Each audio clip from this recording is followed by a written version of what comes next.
Allez, on commence cette Créa News par Trello. Vous connaissiez les tableaux blancs avec des post-it dessus, avec différentes colonnes façon Kanban, à faire en cours, terminé. Voici Trello. Donc pour ceux qui ne connaissent pas, vous avez autant de tableaux que vous souhaitez. C'est une application gratuite et un site. Donc je l'ai sur mon téléphone ainsi que sur mon PC. Et puis dans un tableau, donc vous avez plusieurs colonnes à faire en cours, terminé. Vous avez une liste des choses à faire, vous y appliquez par exemple des petites étiquettes qui sont personnalisables et modifiables. Urgent, important, urgent, pas important, pas urgent, façon matrice d'Eisenhower. Et puis par exemple, j'ai une carte, une liste des choses à faire.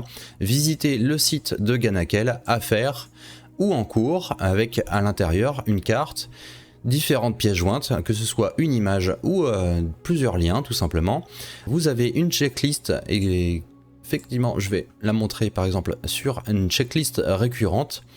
Et puis vérifier les valeurs, l'anatomie de mon personnage, les palettes de couleurs, etc. Où est-ce que j'en suis exactement dans mon projet.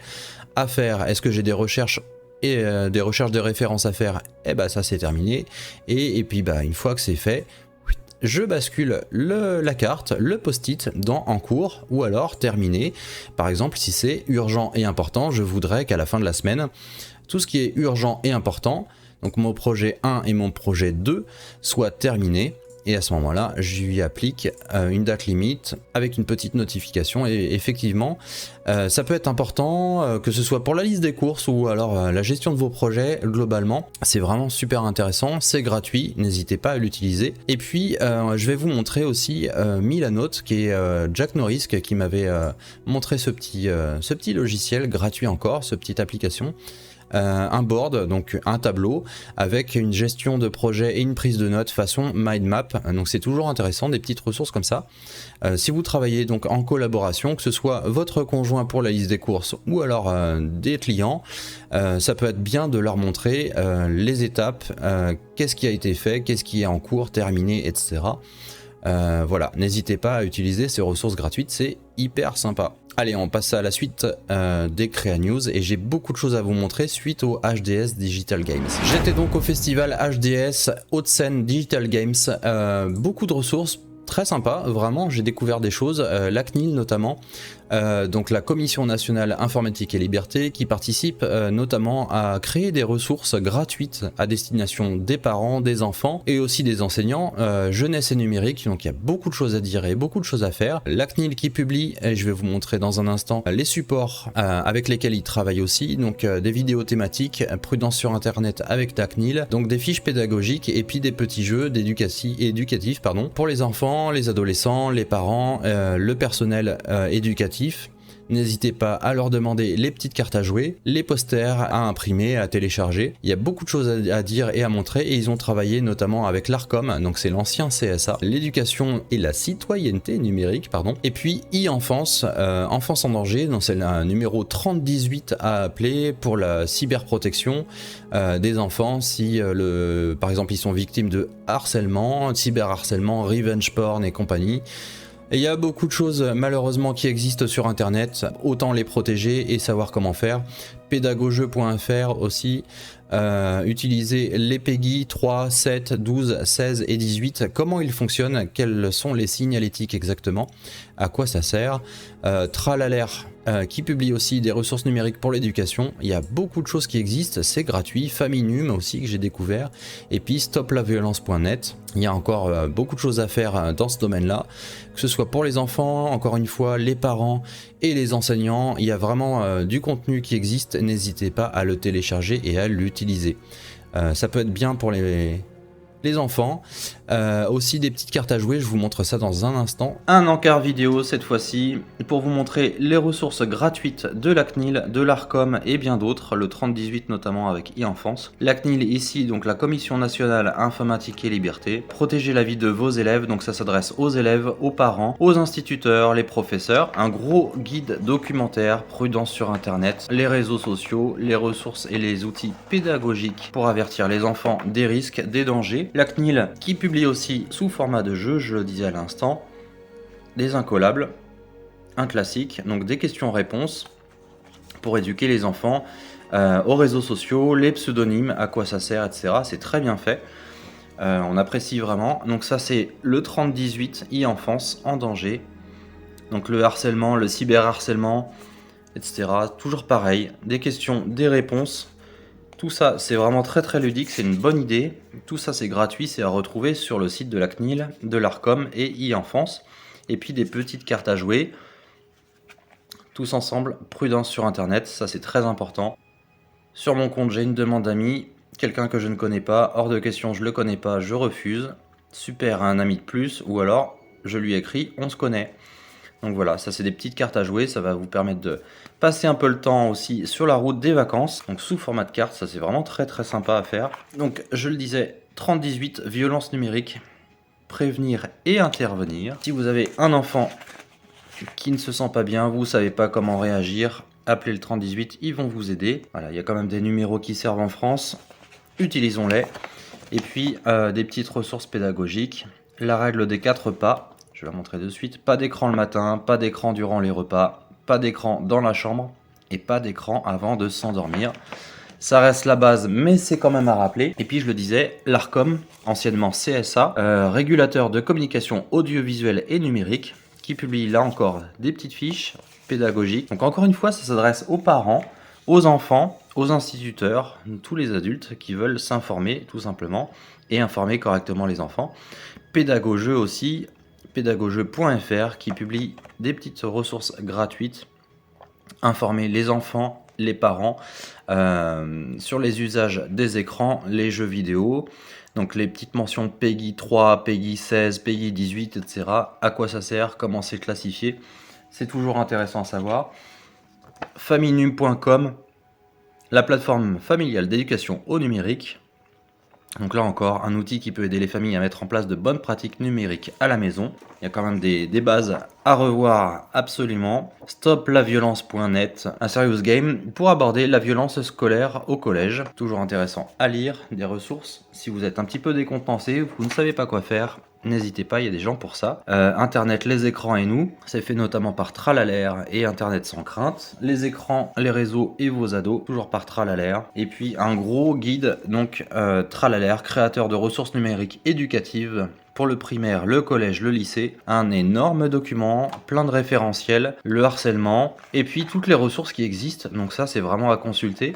Je vais pas pouvoir tout montrer, c'est pas possible, mais il y a vraiment des choses très ludiques, très sympathiques à faire, et tout ça pour éduquer nos enfants au numérique. On continue avec Fusion Jeunesse aussi que j'ai découvert, donc c'est une association à l'origine québécoise ou en tout cas canadienne. Fusion Jeunesse qui travaille notamment en partenariat avec Ubisoft à libéraliser le code, à savoir comment un jeu vidéo fonctionne, comment il ne fonctionne pas, donc le débugger, etc. C'est de manière très ludique et très simple et ils vous permettent directement dans les établissements scolaires et ils se déplacent pour vous montrer comment ça fonctionne et puis il y a un petit logiciel à télécharger. C'est vraiment très simple à utiliser, très ludique, il y a beaucoup de choses à montrer, donc merci à eux pour leur travail. Il y avait aussi Pixel Player que j'ai découvert, c'est une association pour le centre Val-de-Loire qui utilise du contenu à l'intention de la jeunesse pour savoir comment faire des jeux vidéo et pas simplement être passif devant un jeu vidéo, c'est très important. Il y a beaucoup de choses à créer, donc n'hésitez pas à le faire, hein. Ça peut être assez simple. J'aime pas le code moi personnellement, mais je trouve ça assez impressionnant de pouvoir libéraliser toutes ces connaissances, donc pour des applications, des jeux, que ce soit pour PC, Mac, smartphone. Il y a AOZ Studio, qui utilise la simplification du code pour les enfants, pouvoir leur montrer comment les utiliser, sans utiliser du code très complexe. Ils vous permettent d'utiliser des lignes de code très simples, donc simplifiées, et pouvoir accéder à des sites internet que vous aurez créés vous-même. Et puis il y avait aussi Sylvain Sekia, que j'ai découvert là encore, hein. Depuis 2012, il a créé Sekia.dev, donc c'est un logiciel complet, un software gratuit à télécharger, et puis c'est vraiment très intéressant parce qu'il a créé plusieurs jeux vidéo narratifs avec, puis il montre du coup comment utiliser ce logiciel là, qu'il a créé entièrement avec des lignes de code, etc. Mais ça, vous n'avez pas besoin de l'utiliser, c'est assez facile à prendre en main apparemment, avec du nodal, mal, mais il y a plein de choses à faire, donc n'hésitez pas à vous former sur des petits logiciels comme ça. Si vous aimez créer, que ce soit de la narration, vous pouvez vous mettre en collaboration sur ce genre de ressources pédagogiques, n'hésitez pas. Et puis c'est français, les lignes de code, etc., c'est de l'anglais parce que malheureusement c'est comme ça, mais bon, ça peut permettre aussi des débouchés, des emplois, des formations, donc n'hésitez pas. On passe à la suite des Créa News parce que j'ai encore beaucoup de choses à vous dire. Je voulais vous montrer dans cette Créa News aussi France Immersive Learning, j'en ai parlé plusieurs fois, mais la réalité virtuelle, la vidéo 360 degrés et la réalité augmentée font partie prenante maintenant de l'univers numérique, donc il faut libéraliser l'information. La formation, l'éducation, la culture, l'industrie et la santé sont concernés et c'est ce que fait l'association France Immersive Learning que j'essaierai de contacter pour la prochaine fois. Il y a beaucoup de choses à dire, à faire et à montrer et donc tout ça ils en parlent notamment dans Expert Talk et les Meetup, donc c'est des vidéos sur YouTube, il y a énormément de choses à montrer. C'est une association, on peut aussi regarder ce que font les casques et quelles sont les industries concernées. Il y a beaucoup de choses à montrer et à faire. Merci France Immersive du coup de montrer tout ça. Et puis on essaiera de se déplacer dans les locaux et puis rencontrer notamment Nicolas Dupin qui est président de l'association. Ça permet de montrer un petit peu tout ça. FutuClass, c'est une application en VR. Il y a beaucoup de choses à dire encore là à faire sur l'éducation. C'est ce que permet la VR, l'immersivité, ça permet beaucoup de choses. On en parlera dans un épisode de Créa News spécial VR. C'est ce que fait notamment FutuClass. Tout le document rédigé sur cette application est en bas dans la description, à lire sur mon site aussi. Et puis il y a un MOOC, si vous ne savez pas ce que c'est un MOOC, c'est une sorte de formation, sensibilisation à la conception pédagogique immersive, ça ouvre dans 11 jours et 3 heures, donc je m'inscris, il y a beaucoup de choses mises en place, voilà, je retrouve les 15 modules et une évaluation, multi-utilisateur, concours et mise en pratique, donc il y a beaucoup de choses là encore à faire, à montrer, c'est un MOOC qui a l'air super intéressant, merci Rames VR pour la petite info de dernière minute. Si vous ne savez pas de quoi je parle, le SNJV, le Syndicat National du Jeu Vidéo, publie notamment des référentiels des métiers du jeu vidéo, la charte des stages en entreprise.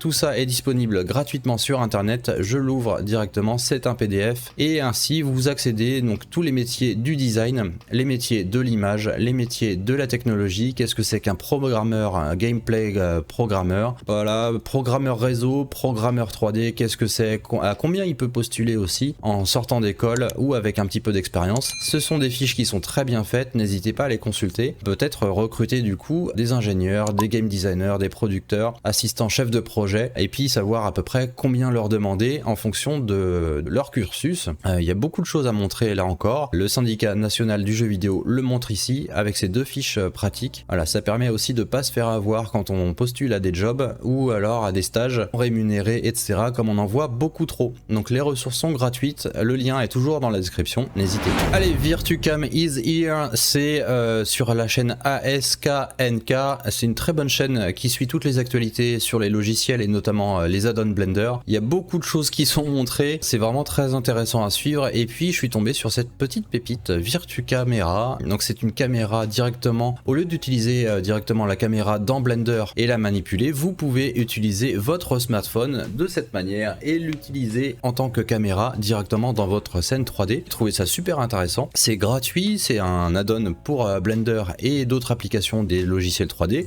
Voilà, on voit ici un petit peu la personne dans la vidéo de ASKNK. Je vais agrandir un petit peu cette image là et la caméra bouge directement dans Blender alors que c'est la personne qui tient, en l'occurrence c'est une tablette mais ça peut fonctionner sur votre appareil photo, votre smartphone. J'ai trouvé ça super intéressant, ça permet de faire des prises de vue beaucoup plus fluides je pense aussi et enregistrer directement votre contenu. Voilà, c'est gratuit, n'hésitez pas. Le lien est bien sûr dans le GitHub ShyCats qui le présente, donc sa version 1.1.1. N'hésitez pas, moi je vais tester ça avec plaisir. Allez, toujours pour Blender, les Geometry Nodes, c'est quoi, à quoi ça sert et pourquoi encore?